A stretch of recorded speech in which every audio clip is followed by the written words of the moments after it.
Well, Eddie, here in, should I say, not so sunny, but cold Hartlepool, Extreme Fitness is the name of the gym.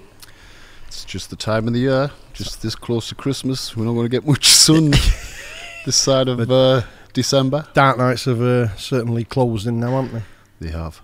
So we're actually in, as I say, your gym, and we're in a boxing ring. Yes, which is quite poignant. Because if I'm not mistaken, that's how it all started. It did start with me in a boxing ring. How old?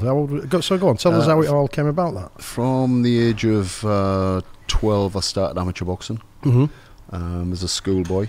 My father learnt me to box as a young boy. So was your father a boxer? No, my father wasn't a boxer. He just wanted me to look after myself. He wanted me to defend myself, not get bullied on my way up through life, I suppose. Yeah. So it was the most important lesson he ever learnt me. It was to never bully, but never be bullied. Well, that's good morals then, isn't it? Yeah. So yes, it started when I was 12. At the age of 19, I actually went to the ABAs, the local ABAs, to fight at light heavyweight, which was around 12.5 stone. When I got there, I was £2 over the limit, into the heavyweight limit, and not enough time to skip it off or sweat it off because the bouts were about to start. So I ended up fighting heavyweight and giving too much weight away. But I did get through the first few rounds, beating two brothers, and finally getting to the area final against a guy called Manny Burgo, who was a local heavyweight champion and a national ABA champion too. So you really stepped up. So I stepped up at a young age of 19 into the heavyweight division when I was only 12 stone 10. So I came away from that with. So how much weight was it? Sorry, how much weight was you actually giving away? I was given about stone and £4 away to Manny Burgo, I think, which was a lot of weight at that weight. So I came away from that and basically decided, right, if this is the path I need to choose, then I need to gain some weight. Yeah. My father had always had a gym. Yeah. So I decided to go under my dad's wing and listen to him for a change on his training methods, his diet methods, and I started eating liver and eggs and drinking protein shakes. And he said, why don't you give a bodybuilding show a go, a junior bodybuilding show? You know, it's a good way of putting lean tissue on without, getting fat. You know, it's and I just thought, the discipline will be good for me. You know, get me in shape as well as put lean tissue on. So I did the junior Mr. British Isles and won that, and decided, well, I still need a bit more weight, so I'll try and gain a bit more tissue for the following year. Yeah. So I ended up training to do the junior North Britain. NABBA rules for juniors are you have to be 20 or under on January the 1st. Right.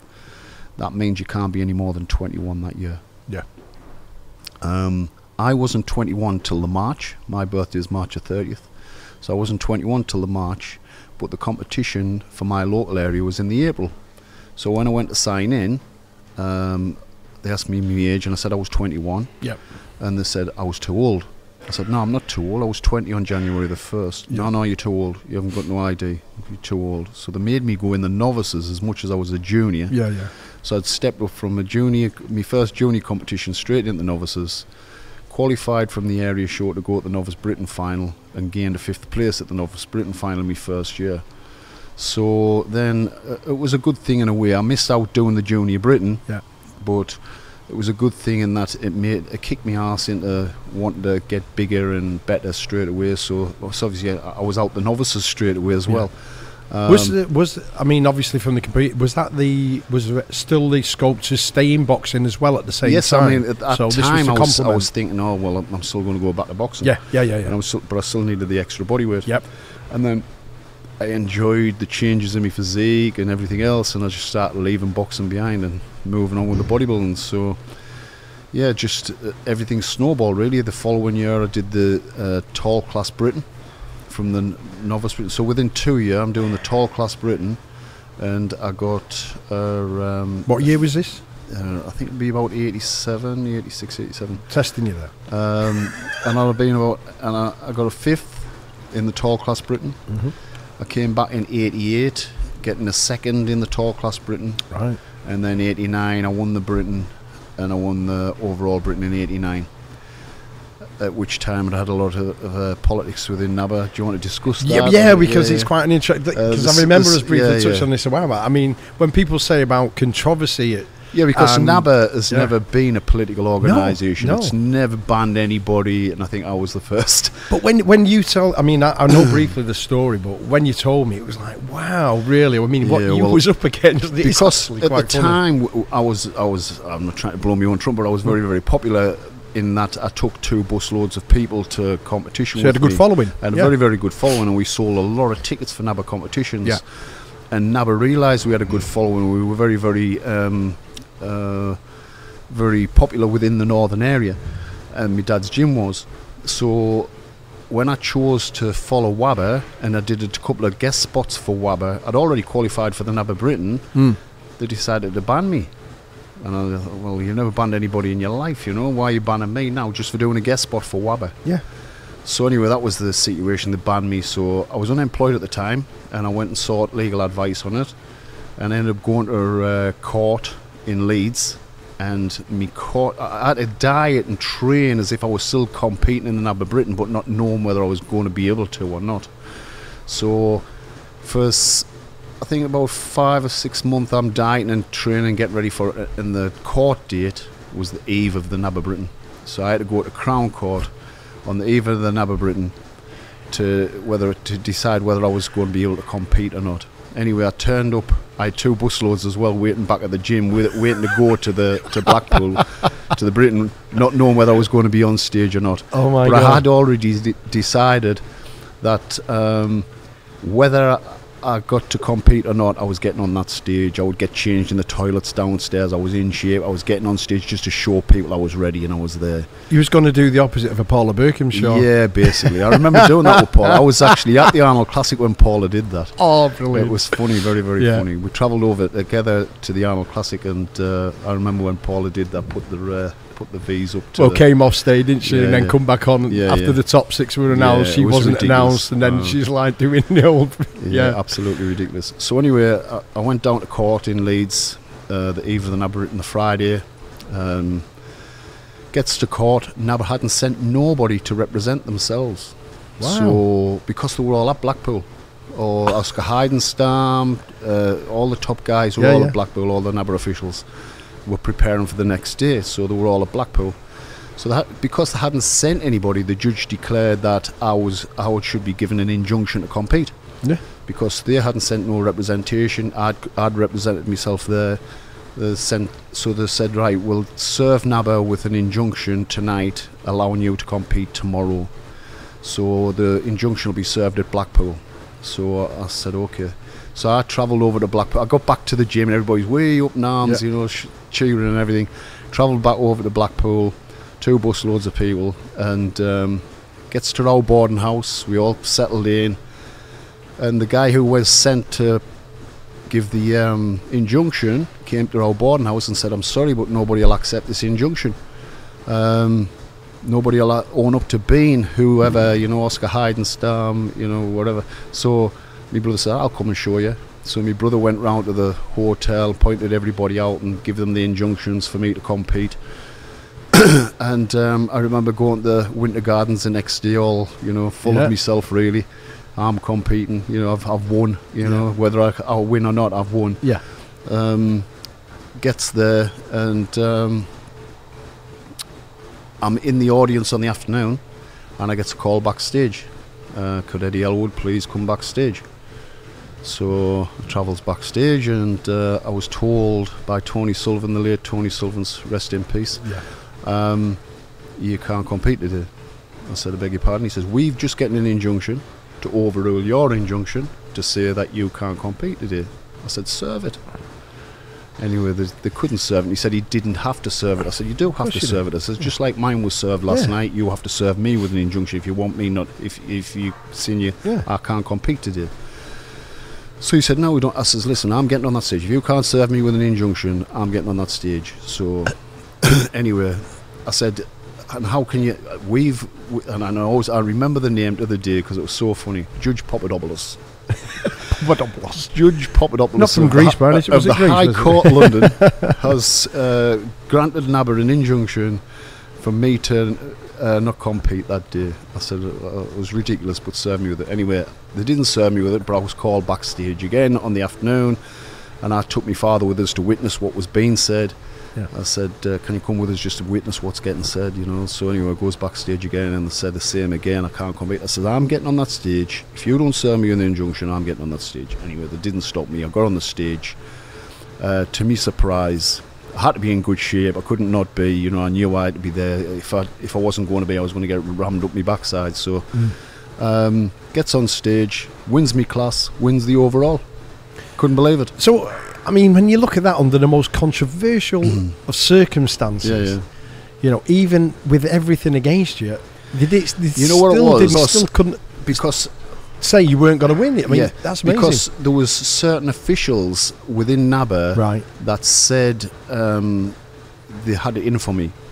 But you know yourself, it's not officials that do the judging at the competitions. It's people from areas, just normal individuals from areas that were actually for me. You know, because they were over the moon that I actually fought against NABBA. They were looking at the hierarchy at that time and going, you know, hold on a minute. Yeah, you shouldn't be doing this. You know, and like Terry Phillips was one of them. He came and shook my hand afterwards and said, you know, I'm over the moon you competed today, and I had you the winner, you know what I mean. I'm glad you came, and it was nice to hear it from like certain individuals, you know, that they were happy that I actually stood up against them and I competed.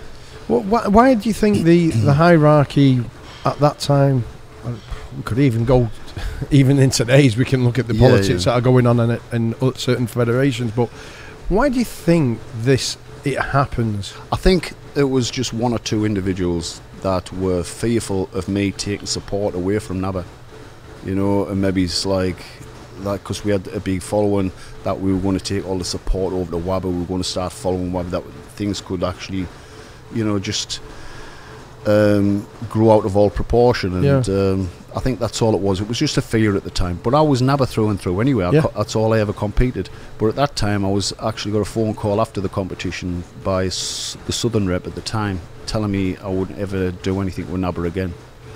So I said to my father, I said, it's time for me to move on. I need to go to the IFBB. You know, so that year I competed in the IFBB championships. So we're at this stage now, 8 to 9 you'd won the NABBA Britain.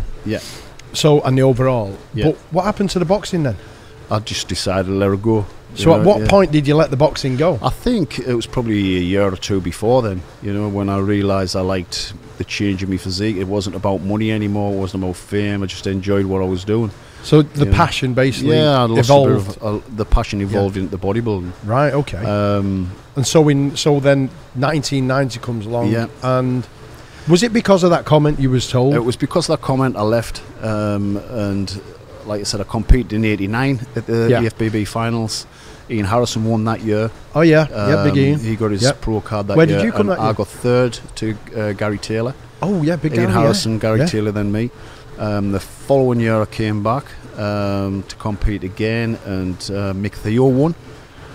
But I'd messed my diet up completely. I hadn't messed my diet up, but I dehydrated too much, and I got on stage too dehydrated. What did you do? I just basically, somebody had said, you know, you need to deplete water for the last 24 hours.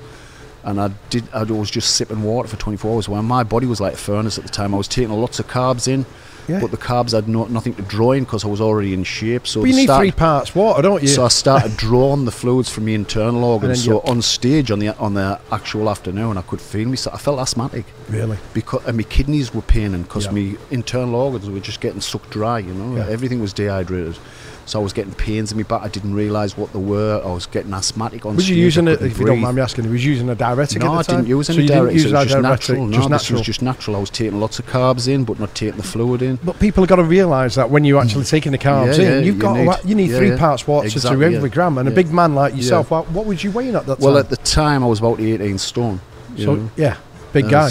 It was carrying a lot of weight, and like you said, for every molecule of glycogen you hold on to 2 molecules of water in normally, but when you shock your system you can pull 4 molecules of water in, you know? So you're averaging about 3 to 1 ratio. So after coming off stage after that afternoon judging, I realised what I'd done, and I actually basically went to the nearest supplement store.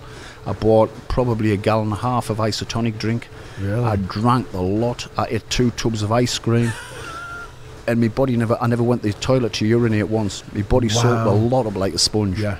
And on the evening time, I went back on, and everybody said, "How the hell's Mick Theo beat Eddie today?" You know what I mean? Yeah. It was a crazy transformation from the judging to the evening show. Was crazy. But it's like you say. I mean, there's the old saying, isn't it? You know, you don't learn from winning. No, you learn from the mistakes you make. Exactly. And that's what I try to preach to the people I give information to. Yeah. You were learning everything that I did right. Yes. You know, you're cutting out all my negatives, all my disadvantages. You don't have to suffer. Yeah, that's exactly. Yeah. I say the same. You know, the course. If they're prepared, like I say, if you're prepared to listen, you listen. I won one and again I hate blowing my own trumpet, but I won one universe title. Call it luck. I win 2 universe titles. Call it coincidence. 3, 4, 5. I had to have a formula right. Yeah. You know, so, you know, it's they were five on the bounce, weren't they? 5 on the bounce. 97 to 2001. Yeah. So that's not luck. No. And, you know, when you look at it, I mean, but going back before then, you had, what was the year then that you actually won? So I got the IFBB, which is now the UK pro card. Actually, that year was another interesting story because I'd gone to compete in the Nottingham qualifier at the Commodore Theatre at Nottingham. Oh, yeah. And I competed against Linky Wilson and Peter Chapman, and I ended up getting 3rd and not qualifying. Wow. So they didn't qualify me because they would give me a 3rd, and I thought, well, I deserve to qualify. You know what I mean? It wasn't like... Because sometimes you give 3rds, don't and I was thinking, like, I definitely deserve... I wasn't in the best shape, but I deserved to qualify, and I was only going to qualify. Yeah. And I suppose that's another thing you mess up on, is like, you know, taking things too much for granted. Too lightly, yeah. So anyway, I came away from that competition. Everybody's saying to us, "You're burnt out. You've had too much diet, and you've done too much diet. You've done too many shows. You need a year off. Forget it this year. Do next year." And I'm saying, no. I'm doing this year. You know, it's all who turns up best on the day. It's not, you know, I can get it right. I'm going to do another qualify. I'm going to qualify, and I'm going to get right for the finals at the end of the year. So I ended up doing Bill Boyd's qualifier. Yep. Unfortunately, there's nobody else turned up for the heavyweights, so I ended up winning my class anyway. But I won the overall at the qualifier. Get me qualifier. So that year I went to the championships. It was probably the best year I could win me class, because there was Linky Wilson, there was Peter Chapman, there was Basil Francis, there was Ian Wadley. These are big men. I mean, monsters. Ian shared the video not so long back. There was, you know, it was like that was like a pro lineup in itself at the time. You know what I mean? And any one of the top 6 could have won it. I wouldn't have argued any one of the top 6 winning. Well, we can come back to cover something on that, but because you know where I'm coming from. It was so crazy that you know that I could even win amongst that type of class. You know what I mean? It was like crazy class. And when people watch the video today, they're like, can't believe that in the 90s the bodybuilders were better then than they are now. Well, that brings us to a point we'll cover up on that. As I say, I hate saying it, but I think it's something that's been mentioned time and time again. So this was in 91, did you say? 92. 92, sorry. No, sorry. 91, yes, because 92 was my first pro show. Yeah, because 92 JD Dewada, if I remember. So 92 was your first pro show. Yeah. So you won the overall Britain as in the IFBB as it was known then. And then, so that would have been in the October time? In October. Yeah, and I did the Arnold Classic in the February. And so you did the Arnold, right? Okay, in Columbus, Ohio. In Columbus, Yeah, and how was that experience? Well, Diane Bennett was the one who got me the invite. Because Diane knows Arnold and everything else, and Diane said, "I'll sort you an invite out." So I was thinking, I was over the moon. I mean, because there was only 20 people invited anyway, and I was privileged to get an invite. But what I didn't realise was I was upsetting a few of the IFBB hierarchy for going through the back door. You know, because I don't think Wayne D'Amelia took too kindly to it. Afterwards, when I came home from that competition, he told me I would never ever do anything with the IFBB. It's very nice but of him. That's not because of the way I'd done that. It was he said, because you've got no arms. You know, and I went, well, Really? okay, it's fair enough. Well, what about if I get some arms? You know what I mean? At the time, I was thinking, I'll well, go and buy some. that's no way to talk to a rookie. You know, It's not, you'd is it? say to somebody, you know, listen, get your arms up and you'll do well. Exactly. You know, not like chop your legs out Yeah, underneath like- you. That's it. You're not doing anything else. You know? Not quite the constructive way to go about it, is it? No. You And know? I did know my arms were my weak point at the time. You know, I knew all that, and I knew I had to work on weaknesses. Yeah. But I would have expected, and that's not the way I would speak to people. I No. would speak to people and try and give them a little bit of confidence. You know? Well, yeah, well, that's the whole idea of it, Yeah. isn't it? I mean, you don't want to knock people down. No. If you do say something, Negative, then you give them some positives. With it. and that's how Yeah. I am. As I say, Yeah.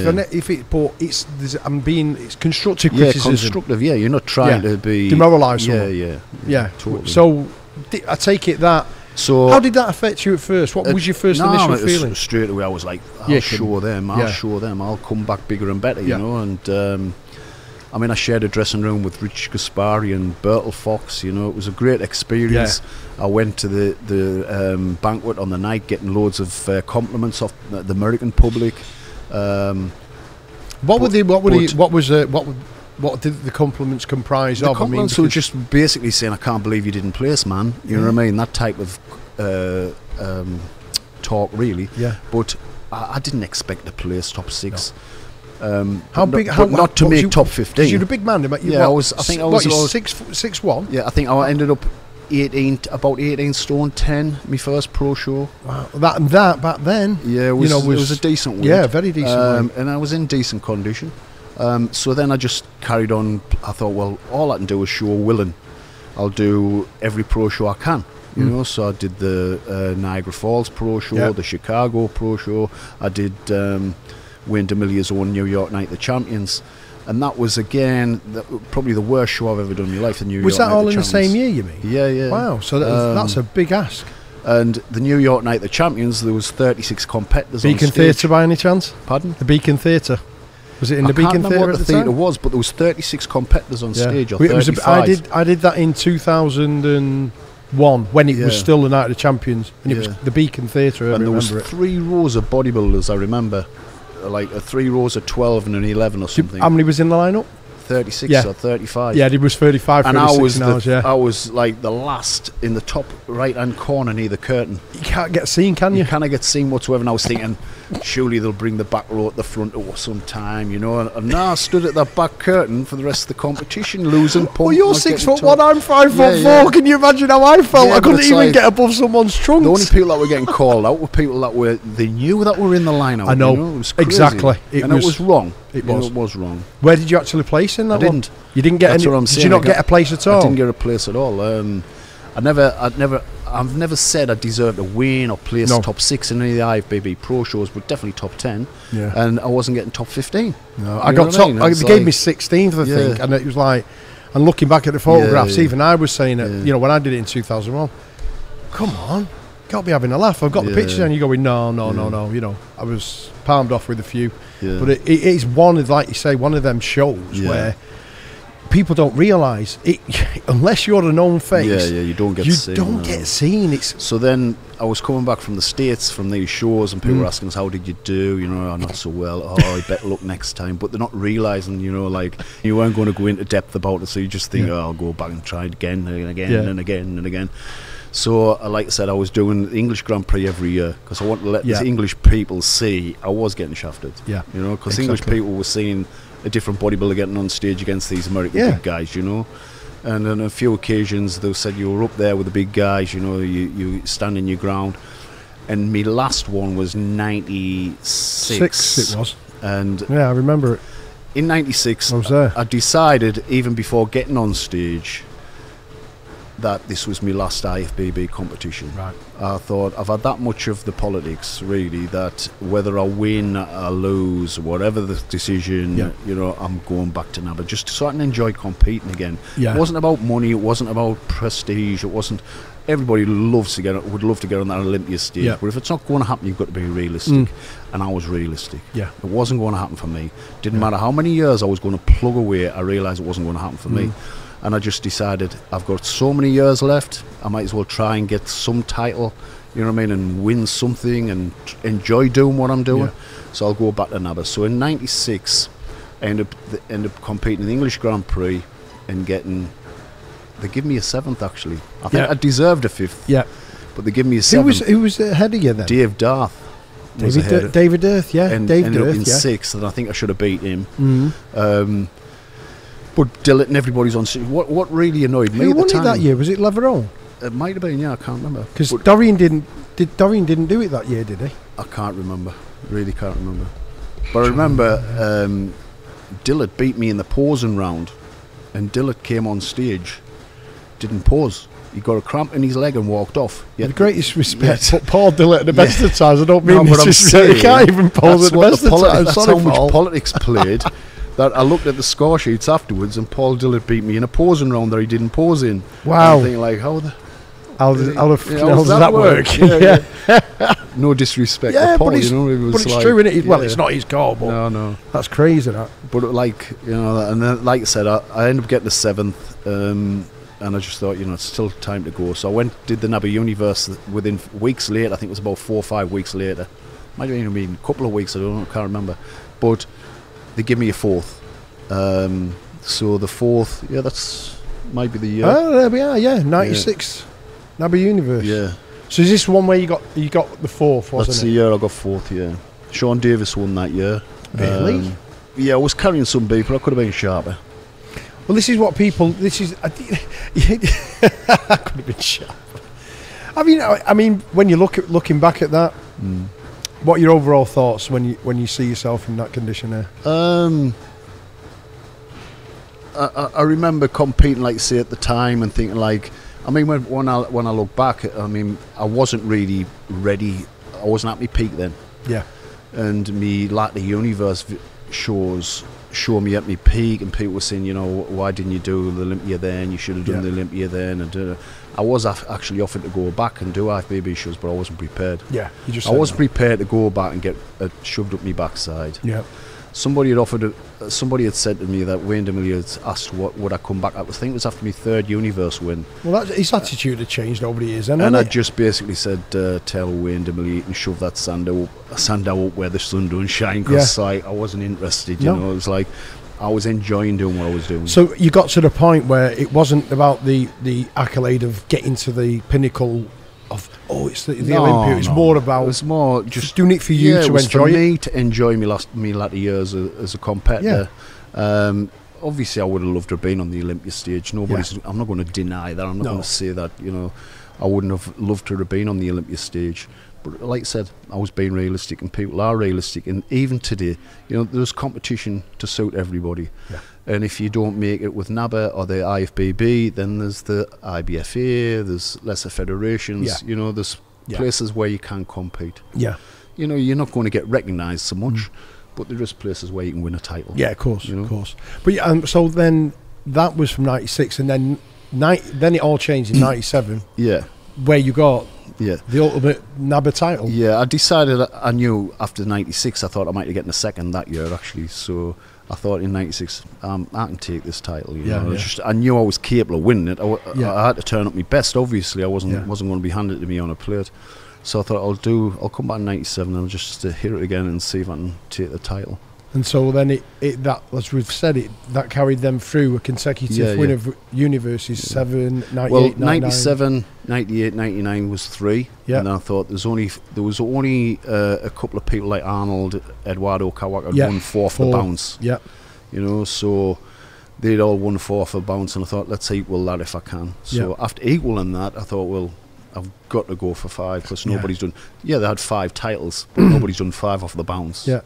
There's other people got 6 or 7 titles, but not off the bounce. Yeah. And not 6 or 7 pro titles. They're like masters and whatever. Yeah, I know what you say. I know what you mean. Not that as in the open. Yeah. So, would you say the last one, the 2001, was the most special because of? Not really. No. I think I enjoyed the last one because it was on my home ground. It was in Newcastle. All right.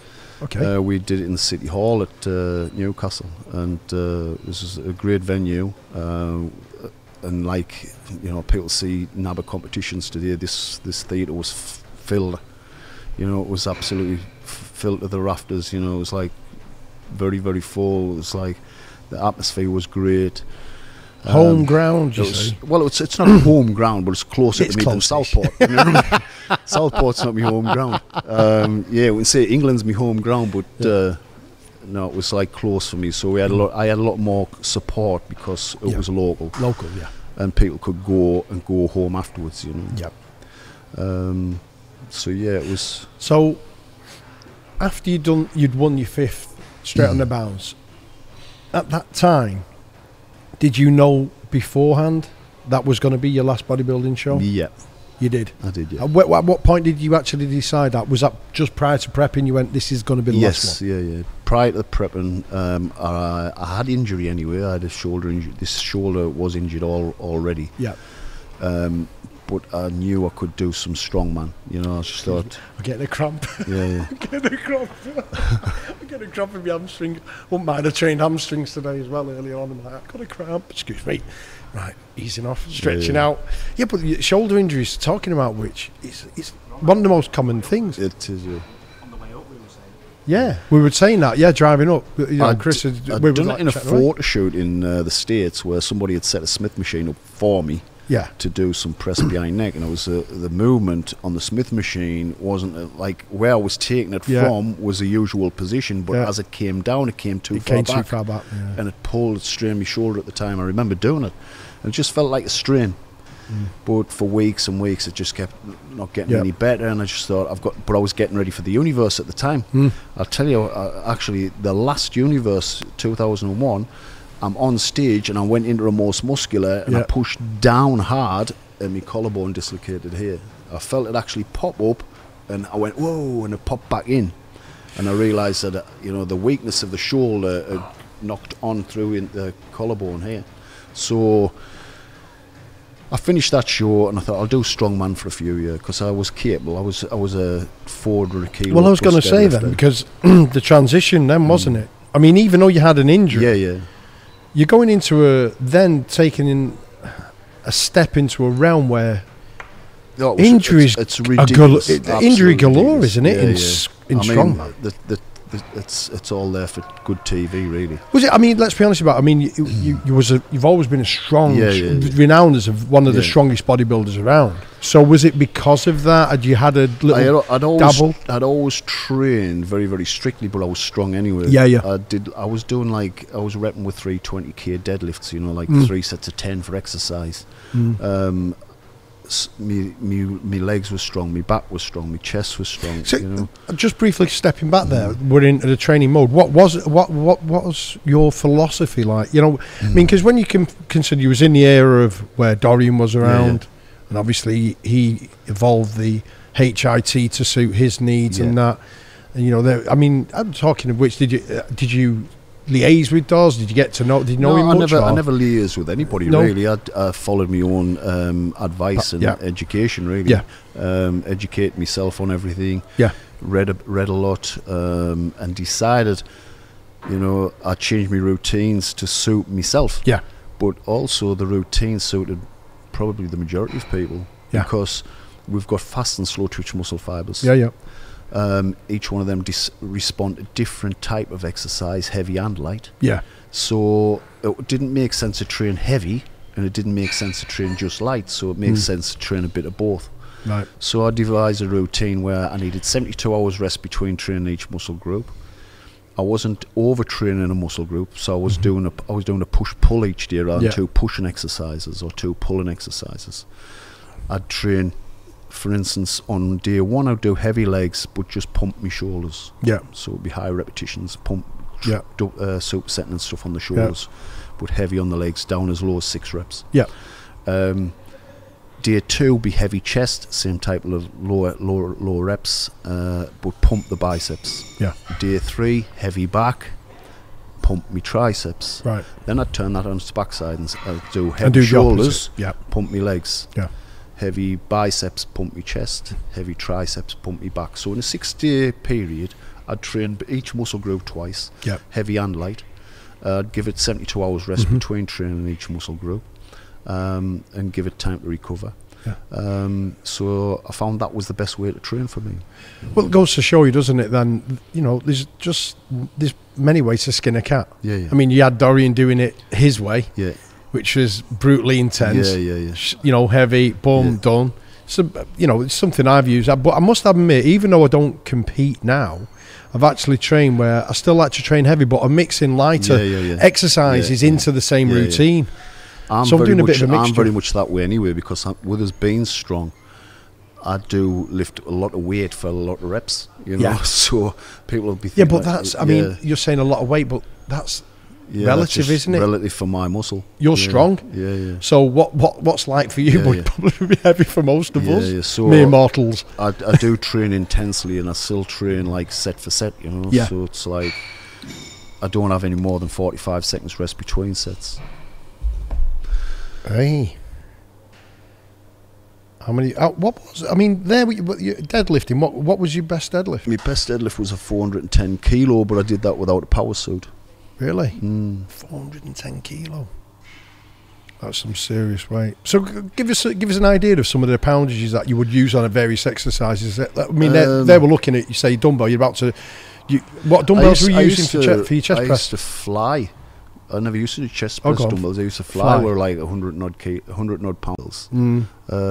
That's ironic, that, because it was one of my strong. I don't know why. I was stronger at one point on flies than I was on press. And I was stronger on incline bench than I was flat. Yeah, you know. Did you like flat bench? To be honest, I didn't find it beneficial as a bodybuilder. It's all about creating that illusion. And the depth and thickness in chest comes from upper chest. You know, so.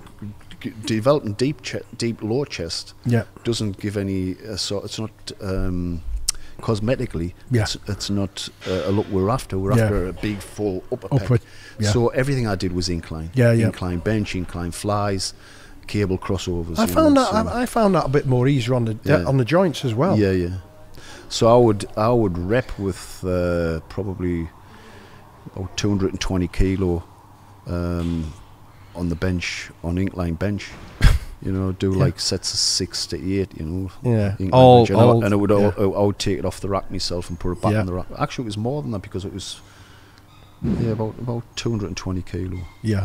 So it's 520 is the side, basically. And I'd a rack. I'd take it off and rack it myself. You know, I could do that without a spotter.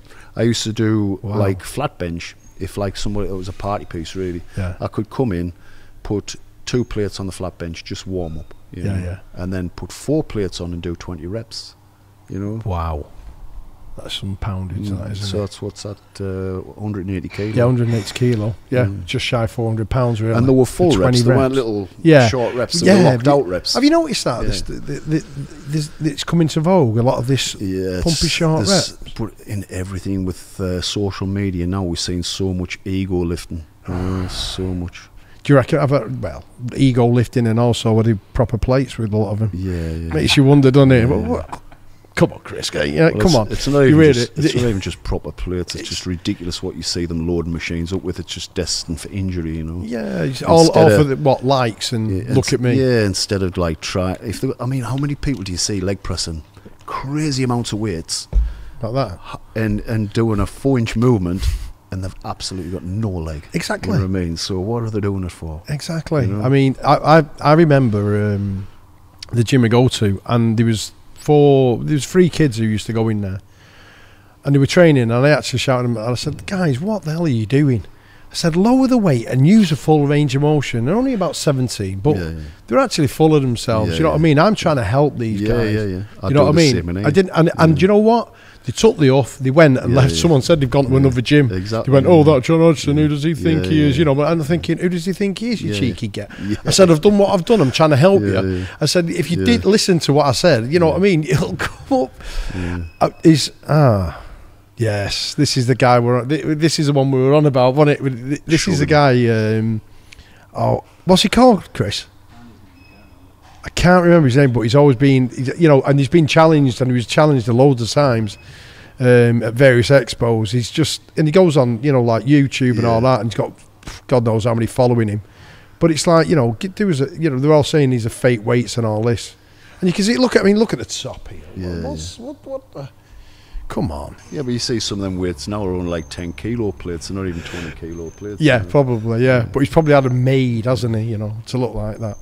So again, oh God, I'm getting a right cramp here. I just laughed. Oh, you fucker. It's cramp test. It's cramp test. So obviously you knew then from your bodybuilding career and the weights you were lifting. Did anybody prompt you to do the strongman? No, or was that something you watched? I always fancied doing. I actually did one as a bodybuilder in '87, I think it was. Right. And I went to Finland to do one, but I wasn't really. I just went as a bodybuilder. Yeah, you yeah. know? I hadn't prepped for it. I hadn't trained for it. Somebody just said, "Do you fancy doing that?" Ah, yeah, go on then. Paid for us to go over, and I went and done it. But I don't, you know, I didn't get through the first 3 events because I didn't know what to do. You know, it was just basically. You just went in blind. Yeah, just in blind. I went over with Jamie Reeves and a few other English guys. I had a good time. You know, but that was me start and finish really. Yeah. I didn't want to do strongman at that age because if I got an injury then there were permanent injuries and I wouldn't be able to carry on my bodybuilding career. So I thought I'd get my bodybuilding career out the road before I do that. And then if I get injuries, it doesn't really matter, you know. So the injuries what I did gain by strongman were like permanent injuries. You know, I tore both biceps. Was that in your first year? I tore my bicep in the first year. 2002. Yeah. 2002, 2002. Yeah. So that was that. And the Stones is usually the final event. It wasn't. It was in the heats actually. I was winning the heats. Right. I was winning the heats, hands down. Everything I was doing, I was making it look easy. Yeah. And then I tear my arm on the Stones. And the guy that was in my heat, that was probably going to be running up in my heat, ended up going on to win the final. Yeah. So it was a bit of bad luck. And then a few weeks after that, I went to Winnipeg in Canada. It was about 6 weeks after that. Sorry, but when you tore your bicep, how long did it take you to recover? Well, it was only a rupture. It wasn't like a full tear. It wasn't. It moved back about an inch. You know. Right. Okay. So that one moved back about an inch, but it took us about 6 weeks to recover properly. And I went to Winnipeg in Canada with an English team, and we ended up winning the overall international event. Right. And I won the overall strongman event myself out of 35 international competitors. Well, that's good, isn't it? So that was again, you know, it was the start of my strongman career, and then I ended up going to World's Strongest Man and getting injured again at World's Strongest Man. Every time I felt as though I was on form at strongman, I ended up getting an injury. So was there a specific event that was causing the injury, or was it just? No, it's just because I think because everything I did as a bodybuilder was always strict and concise. So you go the opposite. And everything you do is strong when you don't get a chance to warm up on a 400 kilo tire. You don't get a 300 kilo tire to flip before the 400 kilo tire. Yeah. So everything you do is cold. Cold. You know, straight in, extreme in, isn't it? Extreme. Yeah. And you can't expect your muscles to be ready for that. No. You know? And when you've been used to strict movement in muscles, strong men are used to the tendons and ligaments being strong because of all the jerky movements they've done over the years. Because I hadn't actually trained mine to that. Mine were weak that way. Or not weak, but not prepared for it, you know. Yeah. I mean, you went on. How long did you actually carry on being a strongman? I think your last one 2008. My last one was 2008, but I'd actually retired in 2005. In 2008, I got an invite to go back to do Britain's Strongest Man. Yeah. Because I think it was a bit weak that year. They hadn't had enough qualifiers. Right. So I got a phone call saying, "Did I fancy a bite, England, as Britain's Strongest Man?" 3 or 4 weeks out from the event. I said, I haven't even been training. Wow. You know? So Darren Sadler said, well, get trained, come down with me, train at my yard for a bit. So over the next, I said to them, can you give us a couple of weeks to see what I can do in the next 2 weeks? You know, so 2 weeks went by and I get myself up to a certain standard. And I thought, I might give this a go. Not go and do anything, just go and try. And if I feel as though I've still got a little bit left, I'll come back next year and have a go properly. But I went down, ended up getting into the final. You know, so I think I seventh maybe, because the best you placed, if I remember, if I'm right, is fourth 2 times, wasn't it? Yeah. But you actually won England's strongest man. England's strongest man. England's strongest man 3 years off the bounce. Yeah. So still had a few firsts in bodybuilding and the strongest man, you know, the strongman events. So I mean, looking out the two of them, was there a preference, or was it a different sort of like love for both? Different love for both. It was much light-hearted with the strongman because you didn't have the discipline with the diet and things like that. You know. What was the camaraderie like with the camaraderie? It was great with the strongman. Was it? Yeah, great. You know, you get on the drink after the events internationally, and I'm not a drinker or anything like that. That was just fun. Yeah, you know, it was just, we had a lot of fun. And did your weight go up much? I mean, what was it from when you was competing as a bodybuilder? Competing from a bodybuilder, I competed my last bodybuilding show at 20 stone 7. Wow. 287. As a strong man, I was around 23 stone. Yeah. So I mean, but saying that, some of these strong men, how big? Something. Oh yeah, it's crazy weights. But at 23 stone, I still had abdominal muscle. Yeah. You know, so I still.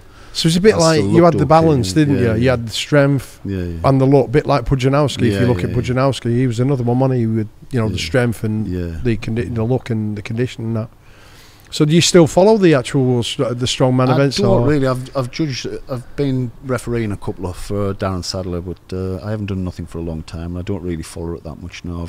I've had a lot on my plate recently. Yeah. Well, I found that since Pudzianowski is retired, it's sort of lost its magic for me. I don't know. You know, it's just like when Pudzianowski was around, it was about fitness and strength. You know, running around a lot more, and I prefer that really to the static type strength. Yeah. As much as a static type strength is strong. He's strong. You know what I mean? That is represented because it's fair to say. It's more seen. I mean, don't get us wrong. The guys who were doing that are still fit and strong, but I'd prefer to see a lot more stamina and strength used. You know. Yeah, sort of like an all-rounder. Yeah, because it's fair to say. I think it's the Vickers who's probably one of the strongest you'll ever find when it comes to static pressing. Yeah, totally. Monster of a man, you know. And it's funny that Terry. Have you seen Terry Hollands lately? Holland's completely changed his transformed himself, and fair play to him. Amazing. Look, and he's looking really well. Yeah, it looks really well. So you know, if you're ever listening, Terry, we are watching you. I'm very impressed.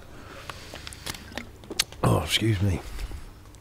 So, from the competing side now, when you consider where all your achievements, and then what happened to you at NABBA, here we find ourselves now. I mean, you were the vice chairman of NABBA, but now you're the international president. International president of NABBA. NABBA International President. Yeah. That's it's just a figurehead, you know. But it's something I do take. It's because I've always been NABBA through and through. I'm totally loyal to NABBA, you know, and I'll give me all for NABBA. NABBA is an amateur organisation. None of us gain anything from it, you know. We put everything back, and it's a little bit of giving back from what I've had out of the sport, you know. Yeah. And I want to see NABBA grow, and I want to see NABBA succeed. I mean, just forgive me on this. You're saying like you want to see NABBA grow and succeed. That sort of in a way infers. Forgive me for saying it like this. That in part it's been held back or held itself back in a way. I think a lot of people that have been involved with the federation haven't been totally 100% there, you know. Yeah. They've had other interests at heart, and I just believe that we need to follow a different direction. Not a different direction. We need to keep the bodybuilding as it is, but we need to now move into the fitness. Yeah.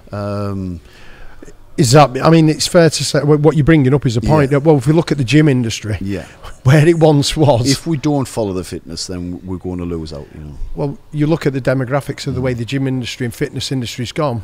Yeah. Bodybuilding's become a smaller part. Small part. Yeah. So, would you also say now the pushing NABBA forward would also be especially aspects of the way the gym industry's moved, but also the social media aspects as well. Yeah, the social platform. Yeah, totally. To advertise and market. And I think we've lost out in a big way, really, in a lot of things. Like you said, social media we haven't been involved with as much. Yeah. Which we have now got plans to do a lot more of. Yep. The website needs updating. You know, we need to move with the times. Yeah, we're bringing 3 new classes in this year. We're bringing in sport shorts, which is our own spin on board shorts. It's a short which is 4 inches above the knee. So is this like the equivalent of what they call a men's physique? Yes. Yeah. Because I was going to ask what's 2008, because we're just Christmas 2017 coming up. Yeah. So we're just about to enter into 2018. That's one of my questions was going to be saying, like to you. So there's the sport shorts. We're doing classic physique, which is obviously weight and height ratio. Okay. And bikini. We're bringing them 3 into the finals next year. Yeah. As well as bringing novice bikini, novice toned for the girls as well. So they'll be going into the Britons. So, I mean, Britain as it stands, because, as you know, I've commentated on the various shows with live streaming, and they're big days. I mean, these extra classes, and they're not going to be small classes, are they? How are you going to actually incorporate them all? We've already talked about where do we hold it, how do we hold it. Yeah. If you remember right, we had the last Britain as a run-through show because it was a Sunday show. We didn't do a judge and hand show. So like I said to the NABBA committee, if we start half an hour earlier on a run-through show and run it an hour later, you know, that's putting another 3 classes in, because the class basically only takes half an hour to 40 minutes. You know, so we are capable of putting them extra classes in. It's just how we manage the time. Or would it be better, or I don't know, financially wise, would it be possible to doing it over a 2-day event? We've discussed that too, and I think as we are introducing the 3 classes, we can manage as we are. This will be a feeding ground, a testing ground to see how it's going to go for next year. So you're going to do it as a run-through show, or you're going to do show and we'll have to do a run-through show because of the extra classes. So if we do this in 2018, get feedback on the classes, and because we're going to try and combine them all into one class, like juniors, masters and stuff, put them all in one class and just give a trophy out the best junior in the class, best master in the class. So that creates only one class. If we find that the popularity is so great that we need to run a separate junior class, a separate masters class, a separate overall class, then we bring in an extra day next year. We run the extra classes, you know. But at this moment in time, we can't just swamp our trial it, and then from there we'll trial assess what the 2018. Like I say, we'll see how the sport shorts, the most common classes, the shorts, the classic, and the bikini. See how them classes compare, and see what sort of feedback we get from the competitors. So you'll obviously want to see what the actual competitors. Because I mean, it's them who's. And where's the feedback going to come back? I mean, is it going to be a social platform that people can not necessarily air the views publicly, but privately? I think we'll see that from every area show. You know, like how every area is introducing it to their area show. Right. So you've got to qualify from the area show to go to the Britain finals. Each area is going to hopefully get a bit of feedback. We can take to each NABBA committee, and discuss it around the table. I'm always open for competitors in my local area to give us questions, ask us questions. If I can't give the answer, then we'll discuss them at the committee meeting. Well, that's fair, which is fair enough, isn't it? There's nothing worse than sort of blag your way. No, if you don't know, you don't know. Exactly, and that's one of the golden rules, isn't it? Well, I want also, if I can't give the answer, meaning politically, like it's not on me. It's a committee decision, and the committee has to make that decision. I won't make that decision on my own, whether I'm international president or not. Ever the diplomat. I mean, I'm going back. What is it? Last 2 years, the Universe has been held in Birmingham. So is that going to be the case again this year? Have you decided where it's going to be held? But Birmingham is going to be 2018. Right. Okay. It had to be decided at the last committee meeting. We did opt for a couple of other venues, but because of certain issues that we've had to go with Birmingham. That's not to say 2019 is going to be Birmingham. No. So it's just decided that we usually decided immediately after the Universe of that year, which, like I say, we had a meeting. I think it was about 4 or 5 weeks ago now. Right. So at the moment, then, probably a little bit of an issue in NABBA internationally, because obviously there's a big following in places like Brazil and stuff like that. I mean, has there been a little bit of a mix-up in how it's been handled or gone in the past internationally? I wouldn't have said so, no. There's a lot of international countries now complaining that they can only survive with fitness classes. Right. So they took on the WFF, which is not really a NABBA federation as much as people have confused it as NABBA. You know, the WFF has nothing to do with NABBA as such. Right. The WFF started in the mid-90s by Klaus Hoffmann and Edmund Barros. Right. And that's its history, mid-90s. I don't know where countries tagged NABBA stroke WFF, but we've never given permission for the WFF to tag itself to the NABBA brand. We're not political, like you said. We don't stop our competitors competing in any other federations. Freely do so. Yeah. But the countries are now saying we can't run without fitness classes. You know, so we're giving them fitness classes. You know, got to change with the times. We've got to change with the times. We're looking for loyal people, loyal NABBA members. You know, we want countries to follow NABBA, NABBA's history. NABBA's had a massive history. You know, with Arnold Schwarzenegger and everything else. Longest serving federation in bodybuilding back since 1950. Yeah. You know, actually started in NABBA didn't start in 1948, but the first universe was held in 1948. Yeah. It wasn't a NABBA universe, it was a universe. Yeah. In 1949 it missed, and in 1950 was the first actual NABBA Mr. Universe. And that was really the birth of NABBA. So then obviously taking on board what was discussed, it's just a clear indication of the way, I mean, you only have to look at the IFBB and the Olympia, the way the categories, everything's changed. It's you've got to evolve with the times, otherwise you're going to limit yourself, aren't you? Well, Joe Weider saw the opening with bodybuilding from NABBA. Well, you know, because he competed in the NABBA universe in London, and there's evidence there showing them competing in NABBA universe, as did Bill Cheney. Yeah, you know what I mean. They all competed in NABBA. Yeah, and Joe Weider took the idea back to the States and started his Olympia. You know, and.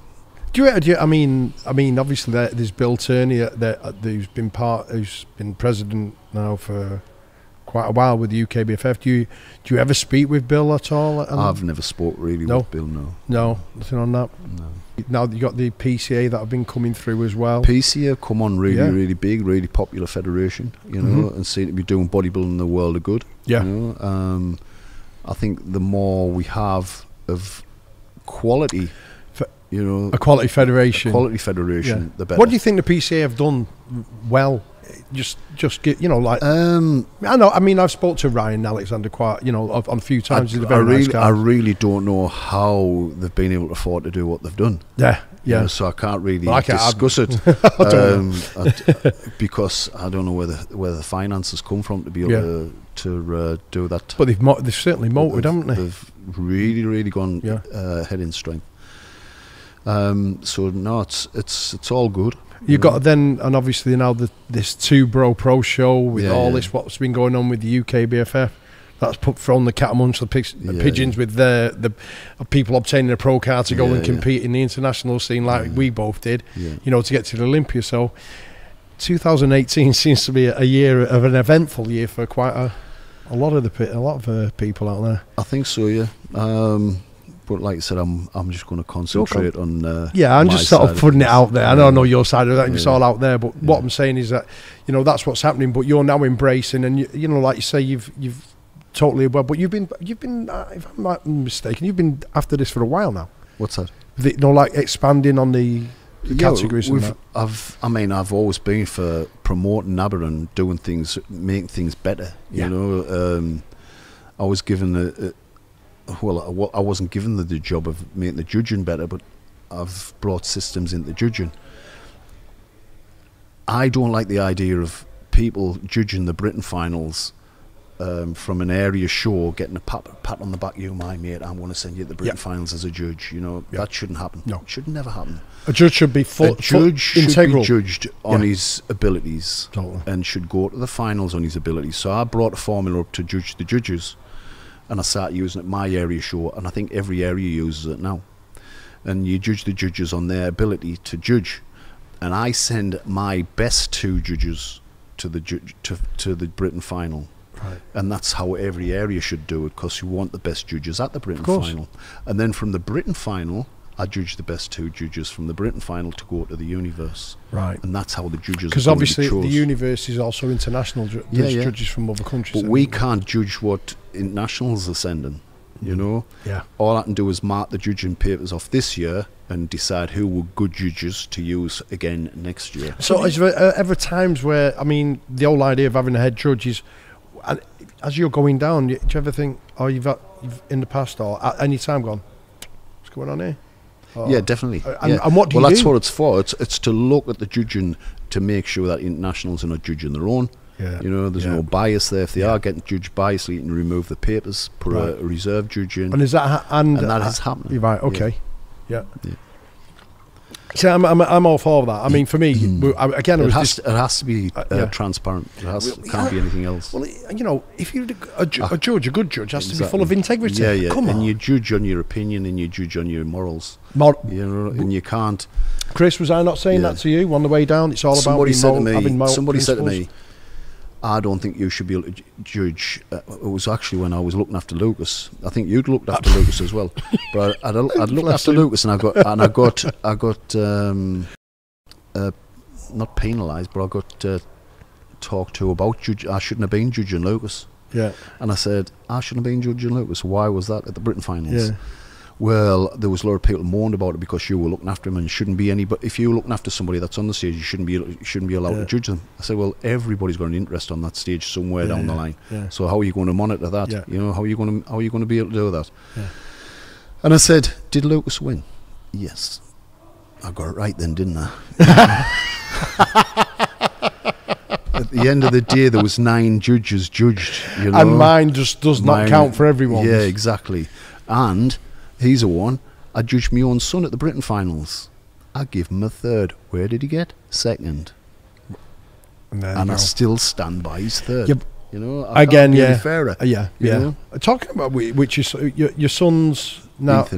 Nathan. How old is Ethan? Ethan. How old is he now? And he's now going. Is he competing this year? He did the novices last year. Right.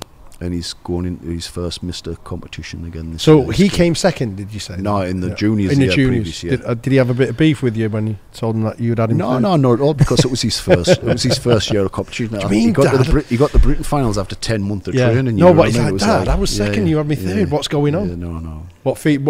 So I mean, obviously, we gave him constructive. Feedback. Obviously, I would give constructive criticism or feedback, and I always do. You know, and if people come to ask my advice, that's what they're going to get. Yeah, got to say it. I'm not going to blow smoke up anybody's backside. You know, there's no point if you're going to get up on stage in a pair of briefs. You know what I mean? It's easy knowing what you're good at. You want to know what you're not good or where your weak points are. Yeah.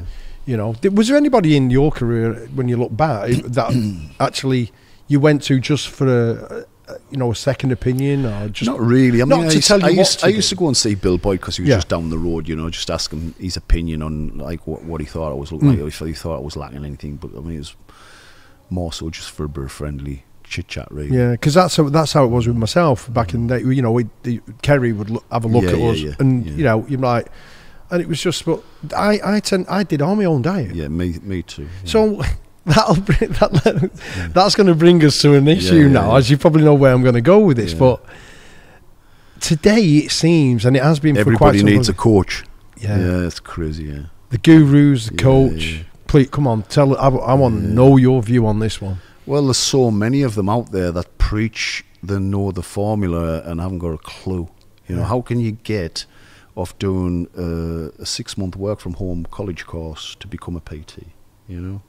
So it's like some take this 12-week course to become a PT, and then charge premium rate of £25-30 an hour. Yeah, you know, it's like, would you invite a plumber into your home that's done 6 months worth of training and ask him to fix your plumbing? I don't think so. No, you know, it's like the old Sherpa, isn't it? The Sherpas that go up to Mount Everest, they've been doing it, Tom, but you can get some professor doing it. Blah blah blah. This is the best route up there. We've calculated this. No. Me personally, I don't get it. I'm not saying that all these people out there that are bad, but it just appears that some people just literally have done one show. Yeah. And next minute they're selling the wares out there as if they know their ins and outs. And I'm going, where's your experience? They're either a posing coach, you know, or a prep coach, or it's crazy. What's your advice for people then, seriously, out there? Because you know, there are people that who are going to be competing, who have been competing for a while. What do you say to these people? Learn your own trade. You know, don't take somebody else's trade. And I mean, listen to somebody who has got that experience and who has got that advice to give. Yeah. You know, but not somebody who's secondary, done no competition,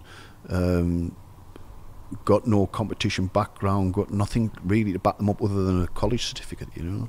I know, but I mean they're popping up everywhere. I mean, it's not just, it's all over the world. Everywhere. Well, it's even in the Olympia. Yeah. You know, you look at a lot of the guys who've gone from one to the other. I mean, obviously, you know, Phil Heath is with Hanny Ramboy. Yeah. Then before that, it was Ronnie with Chad Nichols. Yeah. But prior to that, Dorian was like me and you. Self-made, yeah. In the trenches, head down. Yeah. And that's it. And it just seems to have...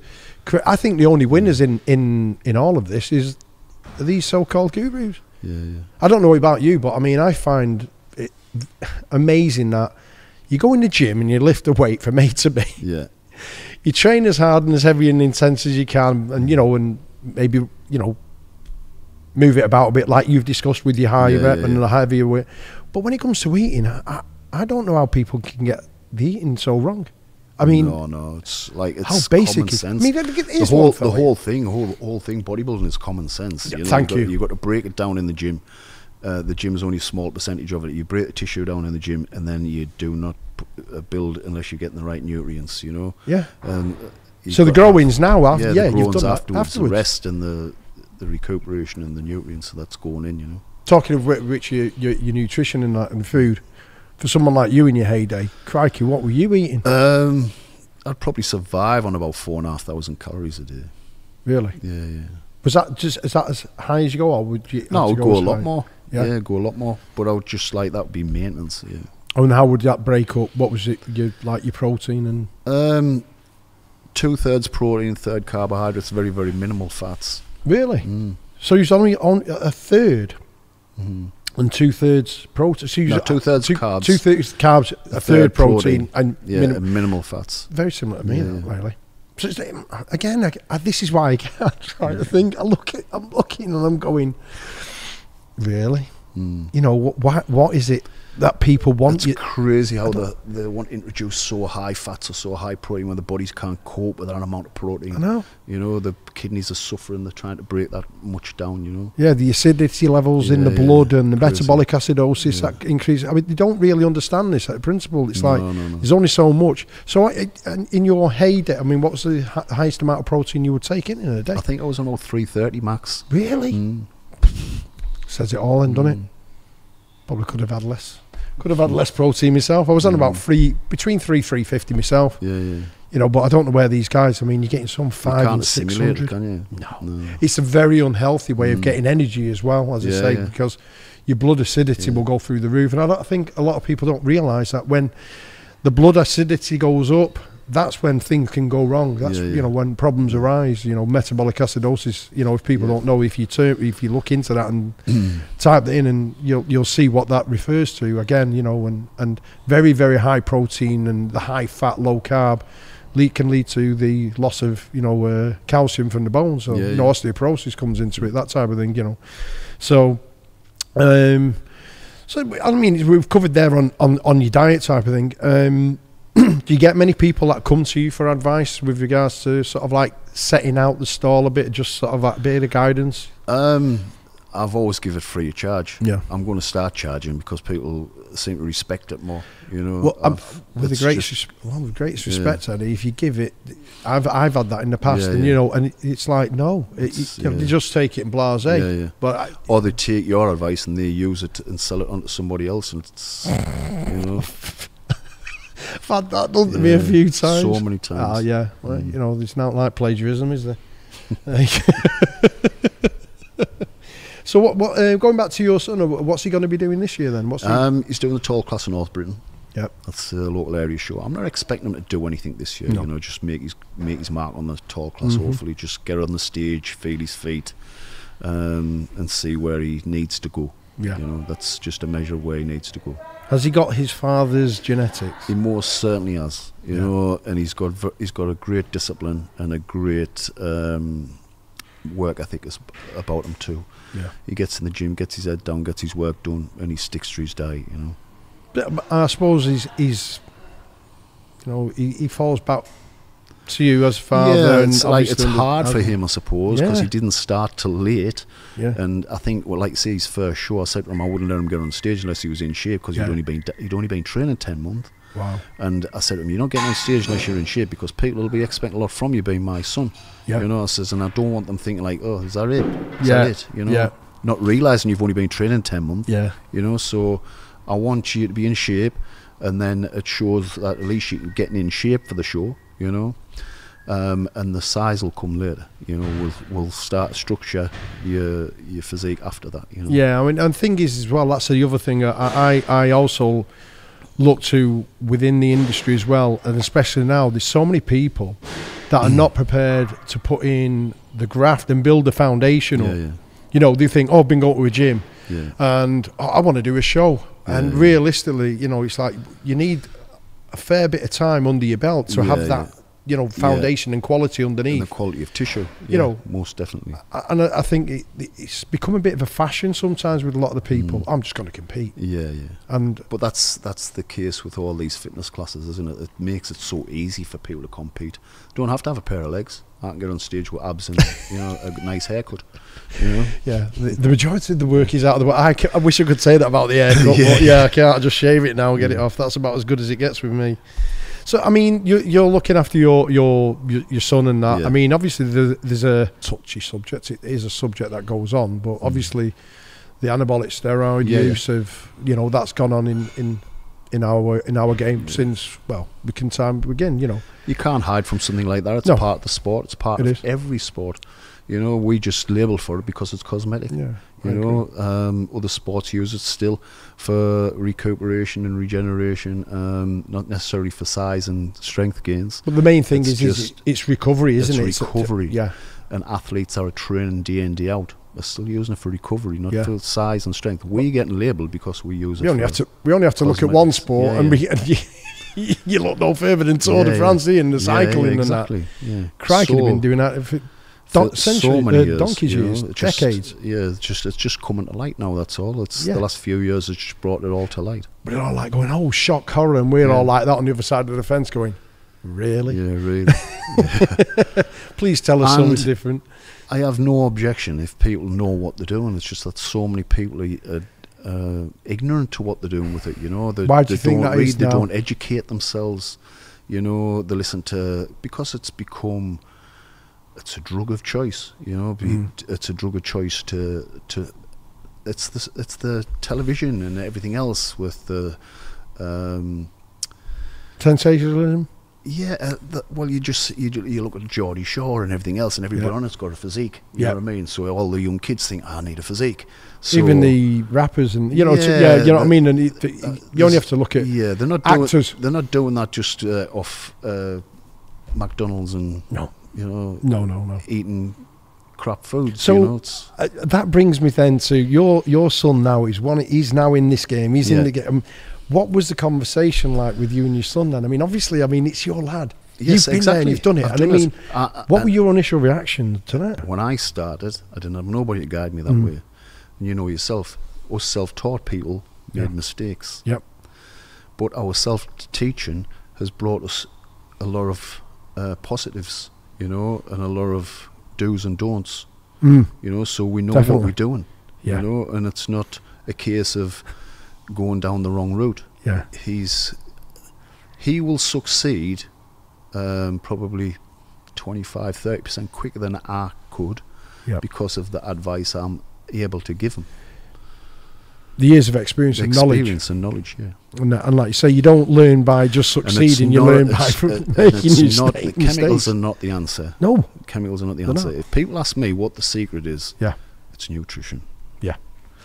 And they can laugh at me all they want. But if you aren't, you know, like, you will get people who will laugh. Of course you will. I'm saying that because they think it is about the drugs and it is about he must have took more drugs. Okay, the you know? Drugs will assist and aid if you're doing everything else bang on. Yeah. The most anabolic substance that you can have is food. Exactly. I just don't, you know, I'm like, you know, if you're not eating right, but a lot of people are trying to, but I call it the cart before the horse syndrome. Yeah, most definitely. You know, so, you know, that's the way it is, you know, it goes on to that. So, How have you advised him? What have you actually said to your lad? He's just listening and he's doing everything right. Like I said, he's not rushing in with both feet. Yeah. He's not getting wrong advice. He's not, you know yourself, kids on the street think they have to use all the time to get big. Yeah. No. You know, he's got plenty of rest periods.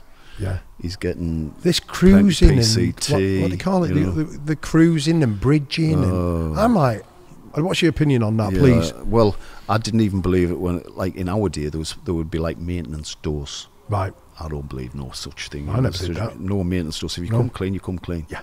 Clean is clean. PCT, clean. You know. Can I ask you a direct question? Then I'll put it over that. When I look at it, sort of like when you was using in the off season, how long would you use for? As I explain to people, I did 2 competitions a year in my professional year when I was with NABBA. Yeah. If I did 2 12-week cycles a year, that's half a year. Yeah. I think that's enough for anybody. Half a year on, half a year off. And so your off season, pretty much you was off, wasn't you? Yeah. And that's the times you basically gain your foundation tissue. Yeah. Like people say to me, but you don't seem to have lost a lot over the years, you know. And I have lost a lot, but I don't shrink like some of these top pros who 6 months after finishing a competition, doing nothing, have gone back to a normal person. You know what I mean? I'm thinking, like, how does that happen? Yeah, I've had the same with myself that, and I don't eat a lot, I don't train a lot, but I've still managed to maintain a lot. What are you weighing at the moment? I'm still probably just under 20 stone, and I know I'm soft and everything else. but like I couldn't see myself dropping below 19 stone. Me, no, you know, no. And that's not with you, and that's with you not even trying, is it? Not trying. No. I mean, it's the same with me now. Like, I'm coming up to about 7 years, coming March, since I last competed, and I don't use anything. I still go in the gym and train, as you know, fairly hard. I still like to eat well. You know, I'm not doing me 6-7 meals a day, probably between 4 and 5 meals. But so I like to keep it healthy and keep in shape that way. You know, so I'm like yourself. So was that so that's how you tend to go about you know when you was on form, like just basically using for when you was getting ready for the show, right? Yeah, that was it. You won't hear of that these days, will you? No. Did you know that we had a Mr. Universe GOAT? No, it's a GOAT. Greatest of all time, Mr. Universe. No. Yes, and the public vote decided the greatest of all time. Never. It's you indeed, sir. Well, I'm very, very flattered about it. Brian Robinson had a cast a vote and he put Bill Pearl, but the public vote was actually yourself. That's very, very nice. I know I had words with Brian because I did hear a rumour about that. No, you know something, Bill Pearl's a big hero of mine, you know, as so many other oldies, you know, but... very, very flattered. If I had to pick somebody for me, one of the better physiques in NABBA of all time, Charles Claremont, loved his physique. You know? I'm not going to say, I'm not going to deny it.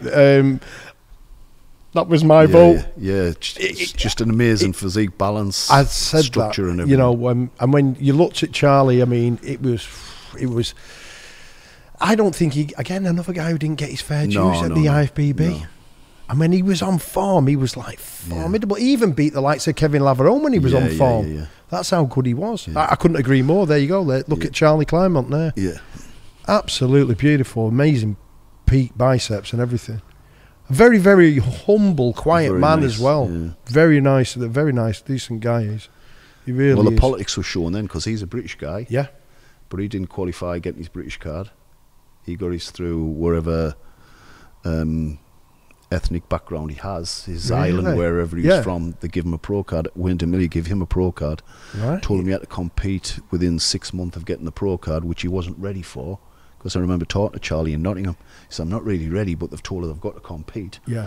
And he still ends up starting to like place just because they put him in the spotlight, if you like. Yeah, they wanted him in. Lovely physique though, beautiful physique. I think we're pretty much done there, then, aren't we? I mean, to be honest with you, I mean, we could go on with quite a bit more, you know, plenty of things, but I mean, it's been very enlightening, that. Oh, very good. I don't know. So, I mean, we finished on the note that the fact that, you know, obviously you've been voted by the public as the greatest Mr. Universe of all time. Very, like I said, very flattering, but I wouldn't have picked myself either. Well, you know, I mean, as I said, and we both come to an agreement. We said Charlie Claremont. So on that one, I think it's a good handshake. It's a good handshake. Yeah, definitely. Thank you, Eddie. Definitely. Until next time. And are we going to sign this desk? We're going to sign the desk. Let's get. We got the pen. Shall we use the biro? Have you got a big pen? Have you got a big pen? I'll go and check. I don't think I've got a pen. That's all. Let's have a, Sign it with that. I'll sign it with that. Should be sign it with that. You'll be the first one. Sign the desk.